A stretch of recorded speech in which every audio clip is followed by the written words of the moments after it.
Kia, Honda, Skoda, Volkswagen, Renault, Nissan ഈ ബ്രാൻഡുകളെല്ലാം തന്നെ ഭയക്കുന്ന ഒരു റെഗുലേഷൻ ഉണ്ട് ഇന്ത്യയിൽ. CAFE, corporate average fuel economy. ഈ ഒരു റെഗുലേഷൻ കാരണം കിയ ഇന്ത്യക്ക് അടിച്ചു കിട്ടിയ ഫൈന് വെറും 373 കോടിയാണ്. കാരണം എന്താണെന്ന് അറിയണ്ടേ? 2017 BS4 നിലവിൽ വന്ന സമയത്ത് സർക്കാർ ഓരോ ബ്രാൻഡിനും ഇൻഡിവിജ്വലായിട്ട് കാർബൺ ഓക്സൈഡ് എമിഷന് ടാർഗറ്റ് കൊടുത്തു.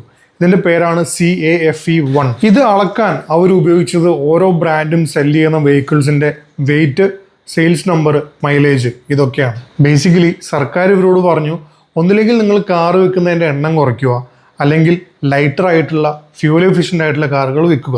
എന്തൊക്കെയായാലും ജനുവരി 2023 തൊട്ട് ഈ ടാർഗറ്റ്സ് ഒക്കെ കുറച്ചും കൂടി സ്ട്രിക്റ്റർ ആക്കി. അതോടുകൂടി കുറേ ബ്രാൻഡുകൾ കഷ്ടത്തിലുമായി. അങ്ങനെ വന്നപ്പോൾ സർക്കാർ EVസും ഹൈബ്രിഡ്സും ഒക്കെ ഉണ്ടാക്കുന്ന മാനുഫാക്ചറേഴ്സിന് ചെറിയൊരു ഇളവ് കൊടുക്കാൻ തുടങ്ങി. അതുപോലെ തന്നെ start stop system, TPMS, 6 speed gear box എല്ലാം യൂസ് ചെയ്യുന്ന മാനുഫാക്ചറേഴ്സിന് ഒരു ഇളവ് കൊടുത്തു തുടങ്ങി. ഇതിൻ്റെ പേരാണ് സൂപ്പർ ക്രെഡിറ്റ്സ്. അങ്ങനെ ഈ സൂപ്പർ ക്രെഡിറ്റ്സിൻ്റെ ഒക്കെ സഹായം കൊണ്ട് Maruti, Tata, MG, Toyota, Mercedes, JLR പോലുള്ള ബ്രാൻഡുകളൊക്കെ ഫൈനങ്ങ് ഒഴിവാക്കി. ആൻഡ് മഹീന്ദ്ര അതിൻ്റെ വക്കത്ത് എത്തി നിന്നു. അവർക്ക് ഫൈനില്ല.